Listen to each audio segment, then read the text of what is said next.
ఒకప్పుడు మోసగాడు, దేవుడు పిలిచినాక ఇశ్రాయేలుగా మార్చబడ్డాడు. నువ్వు ఎప్పుడు చూస్తావు దేవుణ్ణి?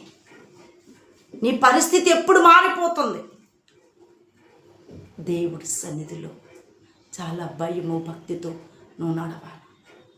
దినాలు చెడ్డవి భయంకరంగా ఉన్నాయి. రోజులు ఎక్కడ చూసినా చెడ్డ తలంపులు మనం వింటున్నాం, చెడ్డ ఆలోచనలు ఇస్తున్నాం. ఇప్పుడు ఎలాంటి వ్యక్తికైనా హృదయాల్లో అపవాది లేనిపోని కోరికలు తెచ్చేసి ఆత్మ అనేక రీతిలుగా చల్లార్చి మన ఆత్మీయ జీవితం సాతానులో బానిసత్వం చేస్తున్నాం. కారణం ఏంటి తెలుసా? దుష్టుడు మాటలు ఎలా ఉంటాయి తెలుసా? అరటిపండు ఒలిసి నోట్లు పెట్టిన అంత తీపిగా ఉంటాయి.